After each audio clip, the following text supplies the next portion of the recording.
Hello everyone, I am Radhika and today we will know about current mirror.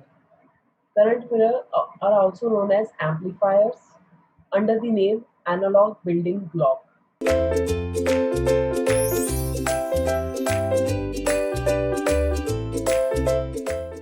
So in this sections we will consider the similar circuit as we have studied in the previous lectures, but with the exception that the current source or sink is biased by a DC current rather than a DC voltage. So, in this section, the term current amplifier is also used for current mirrors. When an input current changes, create an output current change. The circuit of this section are distinct from those of the last in that they use the principle of matched devices. This section will begin by applying the principle of this matched devices to MOSFET circuits resulting in current mirror or amplifier. And it also will be shown that how to analyze so-called matched circuit when they are not matched, because the matching principle is much like looking into a mirror. The circuit of these sections are that's why known as current mirrors. Okay, and this is one of the advantage of integrated circuits, or we can say discrete components, is the ability to practically match components without any kind of trimming. And this matching feature which is used in this section provide a very versatile and very useful block of all the analog building blocks, which is known as the current mirror. So let us begin. So in this case, the matching principle is applied to the MOS device, and this is shown in the figure here. Here the two transistors are used, M1 and M2, and the M1 transistor, the drain and gate terminal are both are connected, short circuited. So VDG is 0. In this case, the VDG is 0. So we consider that VDS1 is greater than VT1. VDS1 is greater than VT1. So M1 is in saturation mode, and M1 is in saturation mode. So we will consider that VDS1 is greater than VGS1 minus VT1, which is the condition for the transistor to operate in saturation mode. So thus solving for both of these equations, VGS1 minus VT1 and VGS2 minus VT2, we get this. In this case, we have also considered lambda 1 and lambda 2, that is channel length modulation effect. So just taking the current equation when the transistor is in saturation mode, we calculated the value of VGS1 minus VT1, which equals to 2L1 ID1 upon Kn dash 1 W1 1 plus lambda 1 VDS1 whole under root. Similarly for VGS2 minus VT2. Okay, so this is the simple current equation we have already seen in the last lecture. Since the bulk source voltages of M1 and M2 are identical, then VT1 and VT2 are also identical, and it results in, thus we can calculate the ratio of ID2 by ID1, that is I out by I in. Okay, this I out by I in, or the ratio of ID2, the current in the transistor 2, to the current in transistor 1, that is I in or ID1. So we get I out by ID2, ID2 by ID1 as Kn dash 1 W1 L2 1 plus lambda 2 VDS2 upon Kn dash 2 W2 L1 1 plus lambda 1 VDS1. Okay. Thus further we see the simulated IV characteristics having all the parameters values same that we have taken in the previous cases. Okay, all the parameters are same, and this characteristic indicate that the we have also included channel modulation effect, as I have told you, and it causes the increase in slope of these curves, thus preventing idle current sink performance.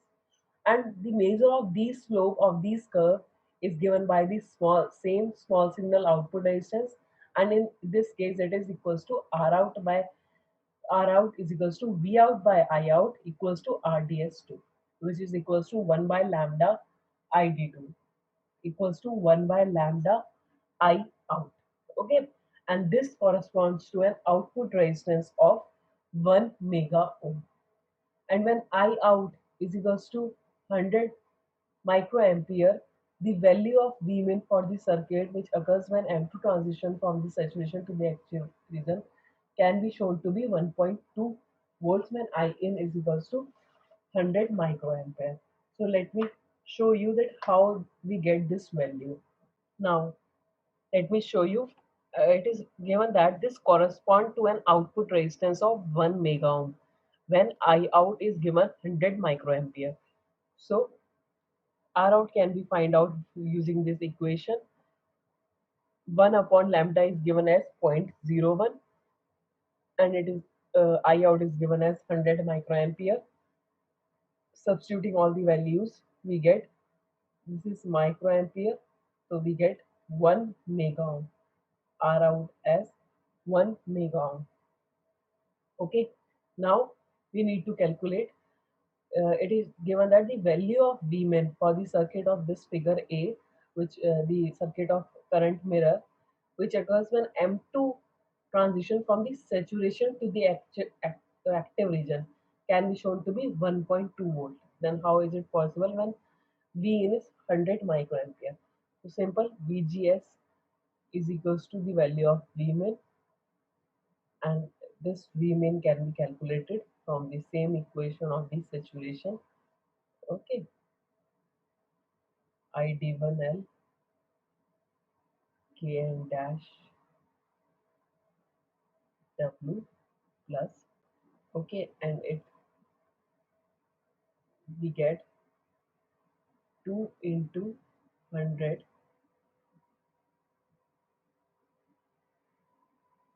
microampere, and L is given to be 10 micro. Kn dash is again 24 micro, 24 into 10 to the power minus 5, or 2.5 into 10 to the power. W is 50 micro plus Vt. Vt is 0.79. Now solving this, we get 0.408 plus 0.75, we get 1.2 moles.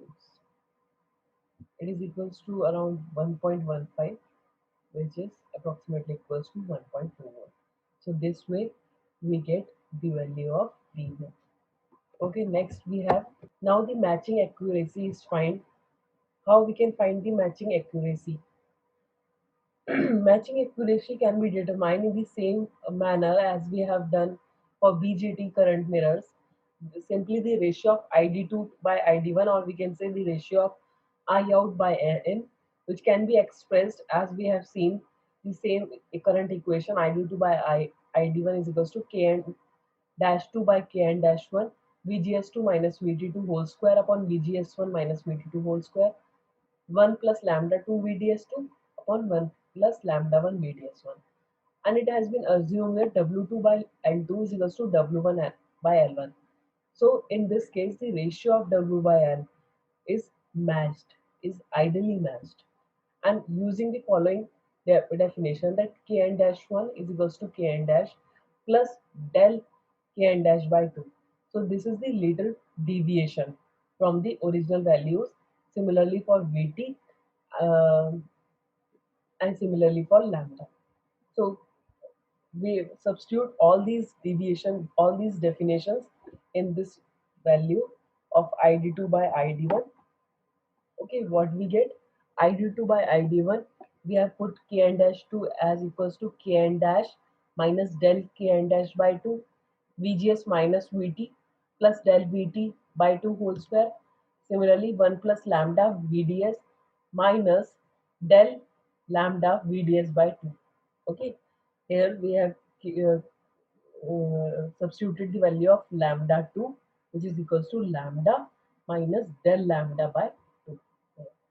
Okay, solving it further, what we get? we get 1 minus del kn dash by kn, 1 plus this side similarly. Okay, del Vt by 2 Vgs minus Vt whole square, similarly the denominator. Okay, in this equation A, we assume that the differences are small, thus del VDS, this del VDS, oh sorry, lambda VDS is less than unity, which allows the simplification of equation 2 to this value. Okay, further solving this value, making this term as a whole square, further simplifying this equation, we get this. id2 by id1 is equals to 1 minus del kn dash by kn dash plus 2 upon vgs by vt minus 1 del vt by vt minus lambda vds del lambda by lambda. So we have simplified this equation, and we what we have done, we have solved it further, and we get the ratio, the matching accuracy of this current mirror as id2 is equals to id2 by id1. So this is the matching accuracy of the current mirror. In the next lecture, we will solve a simple example based on this matching accuracy. Thank you.